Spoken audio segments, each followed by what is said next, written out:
Hello there, after Dragonflight's root and branch revamp of professions. For this expansion, Blizzard are mostly focusing on trying to address some of the weaknesses of the Dragonflight profession system while also trying to lean into some of its strengths. In this video, I'm going to take a look at the more standout changes to the profession system overall, and then take a look at a couple of professions that have a couple of interesting little quirks added to them. What I'm not going to be doing is a deep dive into the individual professions, as there's a bunch of folk already doing those type of videos out there. The most eye-catching change for me is the introduction of concentration, which is effectively the replacement for the old inspiration stat. In Dragonflight, I suspect that the inspiration system was seen by the developers as a way to give a lucky bonus item that was better than expected, but it very much fell afoul of emergent player behaviour, with players, in my opinion, quite predictably having a lack of interest in the lower quality gear, and combined with the high costs of using illustrious insight led to the development of a meta of using inspiration and recrafting to effectively fish for the best gear. This had a number of consequences. For example, crafters would have to advise their buyers to create crafting orders with a lower quality setting than what they were promising their purchasers. We also had to deal with the issue of having multiple crafts, and also having to know that you could lose lower quality items to save gold. And overall, all this complexity very much put me off the system. In the War Within, inspiration has now thankfully been completely removed, and in its place we have a new concentration system. Instead of having to max out an RNG ability to then be able to push an item to the max, concentration is essentially a resource, kind of similar to mana, that can be spent to fill gaps in skill and push items in a very deterministic way. Concentration regenerates slowly over time, and the amount you spend is basically the gap between your current skill and that which is needed to reach the next level. How much concentration you end up spending therefore depends on that gap, and it means that as you scale up, the amount of times that you can use concentration to create good gear, for example, is going to increase. Being a limited resource though, it is going to be quite valuable, and you're probably going to want to use it in a very targeted way, or at least charge a premium for using it. That's not to say that there's no RNG at all. There is a new stat, Ingenuity, and if that procs, it will offer you a refund of your spent concentration, and I suspect that this could be a very important stat in the early parts of the expansion, but later on when you start to max things out, it may well become a lot less important. The reason for this is that in the War Within, reagent quality is going to be a lot more important and will have a much bigger impact in the amount of skill required to craft the best items, to the extent that a maxed out crafter using the best reagents will likely be able to guarantee max quality without using concentration. Those top quality reagents are, however, likely to be a lot less common.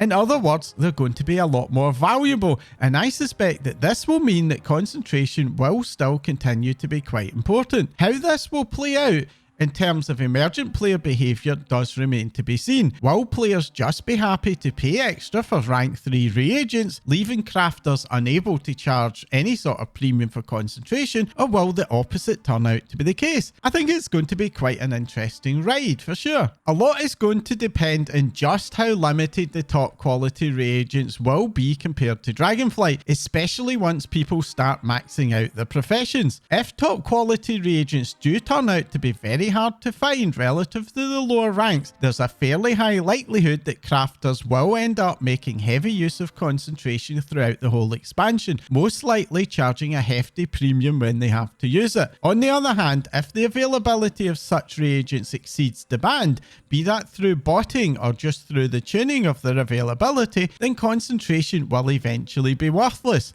For a buyer perspective, who would want to bother negotiating with a crafter over concentration when you can just slap a few hundred or maybe a couple of thousand in the case of higher level gear on the auction house for those better reagents? For gatherers, this botting question is going to turn out to be key.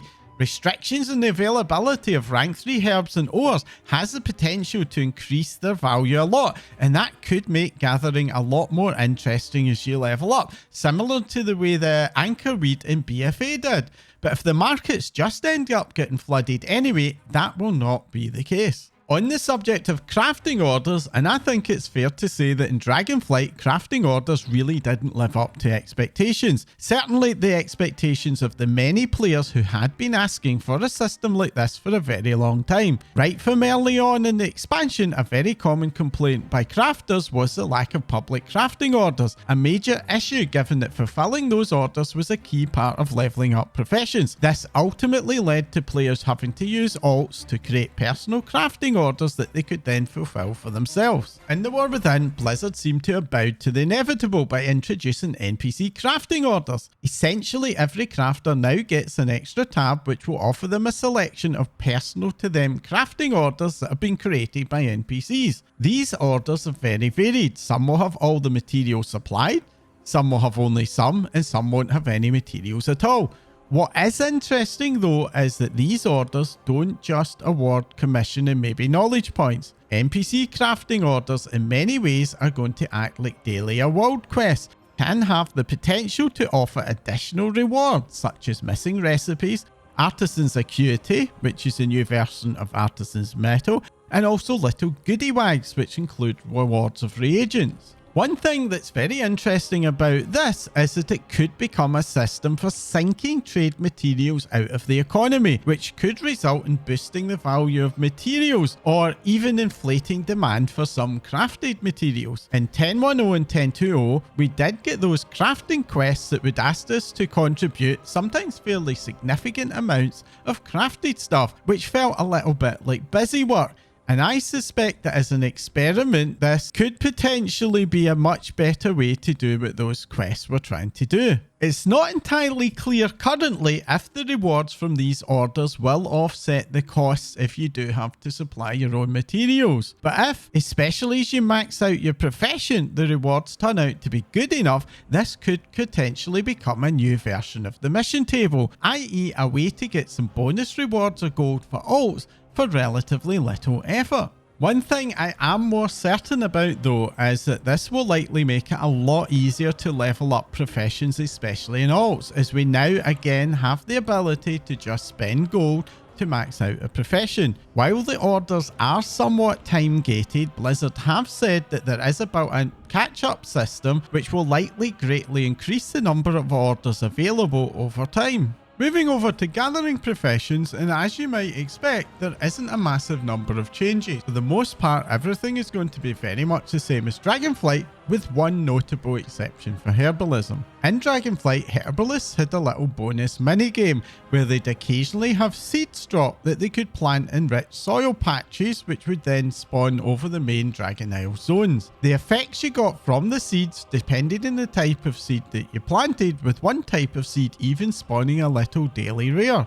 In the War Within, the rich soil patches are no longer going to be spawning all over the area, and instead they're going to be replaced with a little farm down in Halifalt called Beladar's Bounty. When this was first data mined, I think a lot of us imagined something similar to the Tillis farm from Mists of Pandaria. Sadly, that really doesn't seem to be the case. Essentially, Beladar's Bounty is just an area where those rich soil patches now spawn.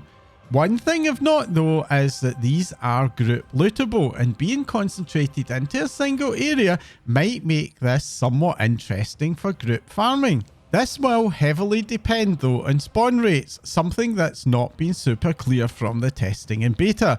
There is a possibility that fully ranking up the botany specialization may lead to some extra mechanics, but I'd personally not be banking on it. The main benefit of this change for me though is that when you have some seeds sitting in your bags, you're at least going to know where to go to try and find the rich soil patches. No more having to fly around in circles just to find somewhere to put them. Another profession thing that has caught my eye is the new engineering mount. This mount, the Crowd Plummeler 230, is crafted by engineers via the work order system, and all of the mats required can be purchased from vendors. The fly in that ointment is that those mats cost a cool 3.5 million gold. The good news for engineers is that these mats can also be obtained via a scrapping mechanic that will allow engineers to break down intermediate materials such as piles of bolts and have a chance at getting some of the materials for the mount. This is very likely to enable engineers to be able to craft themselves the mount for free. Now, 3.5 million in gold versus free does make me think that an awful lot of mount collectors are going to be dabbling in engineering this expansion, and I know I certainly will. Experience does tell me that there are always players who will happily drop millions of gold onto the auction house to avoid a grind, so I'm sure that engineers are still going to be able to find the odd work order to make one. I just wonder what commissions they'll expect. So where does this all leave the profession system? Back in Dragonflight Beta, I was super interested in the revamp, and I actually switched my main over to blacksmithing for the start of the expansion. However, once I hit that wall where you ended up needing crafting orders and there were none to do, I just bounced off it. Posting orders from an alt just really didn't appeal to me, and so I fell back onto my old standbys of herbing and mining. With these changes, I do think that crafting looks a bit more appealing again, and I'm definitely going to have a look at engineering for that mount, and another go perhaps at blacksmithing at Reese. I really do like the idea of being self-sufficient for making gear, and I do want to keep an opening for the NPC Crafting Orders systems in case they do turn out to be interesting as a casual source of gold. That said, I'm not going to be making the mistake of wiping out 2 expansions worth of progress on my mains gathering professions, so these will be done in alts this time around. I don't see myself using these professions as gold makers. The process of spamming trade trap for customers really doesn't appeal to me, but not having to find someone to make my embellished bracers does still appeal. Well, that's it. As you can tell, there isn't a huge amount of changes. The war within professions are going to feel very similar to Dragonflight's, but hopefully with some of the rough edges smoothed off a bit. But what about you? What professions are you planning to try? Do you think that this will make professions more interesting to you? Or will you just hope to find some decent raw gold farms to keep you going? Let me know in the comments down below. If you've enjoyed this video and want to get more from me, then make sure to hit the like icon to let me and the dreaded algorithm know. And if you want to support my channel, the best way to do that is by hitting the subscribe button. And if you want to be notified when a new video goes live, be sure to hit the bell icon as well. That's all for now. Thanks for watching.